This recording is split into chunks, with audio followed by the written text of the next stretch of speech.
बिस्मिल्लाहिर्रहमानिर्रहीम। अस्सलाम वालेकुम प्यारे बच्चों। आज हम श्रीनगर से करगिल तक के मौजू का तीसरा बाब पढ़ेंगे। ये सफ़ा नंबर 70। यहाँ से हम शुरू करते हैं। द्रास से गुजरने के बाद नंगे पहाड़ों का एक लंबा सिलसिला शुरू होता है। शारा दरियाई द्रास के किनारे किनारे होती हुई खरबू नाम के गांव से गुजरती है।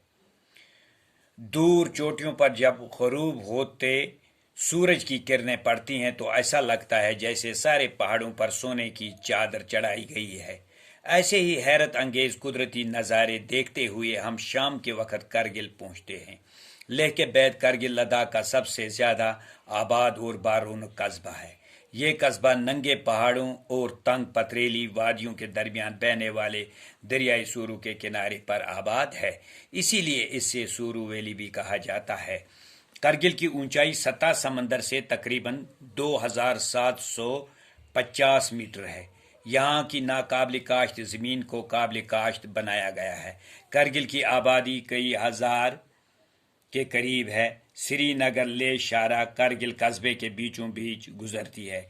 श्रीनगर से करगिल जाने और लेह से श्रीनगर आने वाली अक्सर गाड़ियां रात को करगिल में ही ठहरती हैं, जिससे इस जगह की रौनक में इजाफा हो जाता है। सयाह और दीगर मुसाफिरों की आमद की वजह से यहाँ कई होटल और बाजार वजूद में आ गए हैं, जिसका अच्छा असर यहाँ की मैशत पर भी पड़ा है। प्यारे बच्चों, अब हम करगिल पहुंचते हैं। यानी द्रास से जब हम आगे गुजरते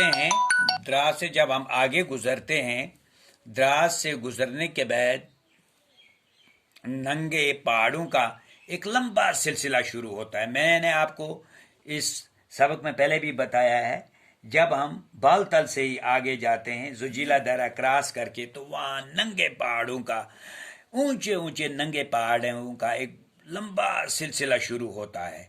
शाहरा जो है, ये जो करगिल शाहरा जाती है द्रास से, ये जो है इसके किनारे किनारे जब आगे हम बढ़ते हैं तो एक गांव आता है, उसका नाम खरबू गांव है, जो खरबू नाम के नाम से मशहूर है ये गांव। ये दूर चोटियों पर जब सूरज ग़ुरूब होता है, इस गांव के इर्द गिर्द ऊंचे ऊंचे जो पहाड़ हैं, उसकी जो नंगी चोटियां हैं, उस पर जब सूरज ग़ुरूब होता है, जब सूरज शाम को ग़ुरूब होता है, डूबता है सूरज, तो उस वक़्त सूरज की जो किरणें पड़ती हैं तो ये पहाड़ बड़े अच्छे खूबसूरत दिखाई देते हैं। ऐसा लगता है जैसे इन पहाड़ों पर किसी ने ये सोने की चादर बिछाई हो। ऐसे ही हैरत अंगेज कुदरती नज़ारे देखते हुए हम शाम के वक़्त कहाँ पहुँचते हैं? करगिल पहुँच जाते हैं। करगिल जो है ये लद्दाख के बाद ये सबसे अच्छा बड़ा बारूनक बाजार है, कस्बा है। ये नंगे पहाड़ों और तंग पथरीली वादियों के दरमियान बहने वाले दरियाई सूरू के किनारे पर आबाद है। जो दरियाई किनारे, क्योंकि हम एक क्वेश्चन इसमें किया है कि करगिल किस दरिया के किनारे पर आबाद है, वहाँ मैंने आपको उसका आंसर लिखवाया कि जो करगिल कस्बा है ये दरियाई सूरू के किनारे पर आबाद है। करगिल जो है इसको सूरू वैली भी कहते हैं। करगिल की जो ऊंचाई है ये सतह समंदर से तकरीबन 2750 मीटर है। जो यहाँ की ज़मीन है ये बंजर है, नाकाबिल काश्त है, लेकिन अब इसको जरखेज़ बनाया गया, काश्त के काबिल बनाया गया। करगिल की जो आबादी है कई हज़ारों में है। श्रीनगर ले शारा जो है ये करगिल कस्बे के बीचों बीच गुजरती है। जब मैंने आपको पहले बताया, जब हम लद्दाख जाएंगे तो हम रात करगिल में गुजारनी पड़ती है, क्योंकि जो गाड़ियां श्रीनगर से जाती हैं वो रात करगिल में गुजारती हैं। करीब 450 किलोमीटर लद्दाख करगिल से दूर है, तो और ये हिली एरिया है 450। ये 450 का अगर हम डबल कर दें ये 900 आ जाता है, तो करीबन ये 1200-1300 किलोमीटर का सफ़र पड़ता है। क्यों? दुश्वार तरीन हिली रोड है, ये रास्ते आए ये, तो ये प्लेन में نہیں ہے، یہ پلین روڈ نہیں ہے کہ جو ہمیں جس میں ہمیں یہ یعنی یہ سمجھے کہ 450 کلومیٹر ہم شام تک ہماری گاڑی طے کر دے گی۔ تو یہاں سے جب آگے بڑھے، کرگل کی آبادی کئی ہزار کے قریب ہے۔ سری نگر لے شاہراہ جو ہے یہ کرگل قصبے کے بیچوں بیچ سے گزرتی ہے۔ سری نگر سے کرگل جانے والے اکثر گاڑیاں رات کو کرگل میں ہی ٹھہرتی ہیں، یہاں قیام کرنے۔ اس وجہ سے یہاں بازار ہے، ہوٹل ہے، یہاں سیاح رکتے ہیں، مسافر رکتے ہیں، جو گاڑیاں یہاں قافلے جاتے ہیں، یعنی چاول لے کر، باقی اشیاء خوردنی لے کر، سبزیاں لے کر لداخ جاتی ہیں، تو وہ رات کو کرگل میں قیام کرتی ہیں۔ تو اس طرح ایک ٹرکوں کی ایک بہت بڑی تعداد لداخ میں یہ کرگل میں جمع ہو جاتی ہے۔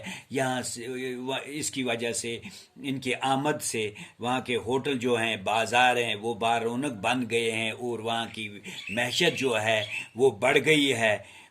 کس کی؟ کرگل کی۔ اس لیے اس کرگل قصبے کو ایک خاص مقام حاصل ہے۔ تو یہاں کچھ الفاظ مانے پیارے بچوں۔ جو خطہ ہے یہ زمین کا گرا ہوا حصہ یا ملک یا سرزمین، منقسم تقسیم کیا ہوا، ڈیوائڈ یعنی بانٹا ہوا۔ ہم ایک لکیر کھینچیں گے تو آدھا ہم دائیں سائڈ چھوڑیں گے، آدھا بائیں، تو ہوگا منقسم یعنی تقسیم ہوا۔ زیر تعمیر، جو تعمیر ہو رہا ہو۔ صحت افزا، صحت کو بنانے والی جگہ، جیسے سونمرگ ہے، پہلگام ہے، یہ گلمرگ ہے، مغل گارڈن وغیرہ ہیں، تو ان کو صحت افزا مقام، صحت افزا جگہ کہتے ہیں۔ سرو فلک، اونچے، بہت اونچے، بلند و بالا، آسمان کو چھونے والے یہ پہاڑوں کو سر فلک کہا گیا ہے، یا سر فلک یعنی بہت اونچے اونچے، بلند و بالا، اونچے قد کا۔ اچھا، بلور، شیشہ، ایک مدنی چمکدار جوہر کا نام۔ وہ بلور ایک دانا سا ہوتا ہے جسے عام بچے کھیلتے ہیں، تو اسی کو کہا گیا ہے۔ درہ، دو پہاڑوں کے درمیان کا راستہ، تیرتھ استان، مقدس جگہ۔ مرغزار، سرسبز میدان، چراگاہ۔ برف سے ڈکا ہوا، تاحد نگاہ، جہاں تک نظر جاتی ہو، بہت دور تک۔ ہاں، تو یہ الفاظ مانے ہیں، ان کو آپ لکھ کر یاد کیجئے۔ تو یہاں پر ایک کوشچن ہے ہمارے پاس، بولتے ہیں کارگل کے لوگوں کی طرز زندگی پر روشنی ڈالیے۔ کرگل میں مختلف مذاہب کے لوگ رہتے ہیں، ان کا لباس اور رہن سہن ایک جیسا ہے۔ یہ لوگ بودھی، پرکی اور بلتی زبان بولتے ہیں۔ یہاں مساجد، امام باڑے، بدھ وہار پہلو بہ پہلو، نزدیک بہ نزدیک نظر آتے ہیں۔ چوغا ان کا مخصوص لباس ہے، جس سے گونچا بھی کہا جاتا ہے۔ یہاں کے گونچا بھی کہا جاتا ہے، جیسے ہمارا پھیرن ہے، ایسے ہی ان کا لباس ہے ایک، جس کو چوگا یا گونچا بھی کہتے ہیں۔ اچھا، یہاں کے لوگ مذہبی، تہذیبی اور ثقافتی قدروں کا خاص خیال رکھتے ہیں۔ تو پیارے بچوں، انشاءاللہ اس کا چوتھا باب ہم کل پڑھیں گے، چوتھا اور آخری۔ باقی السلام۔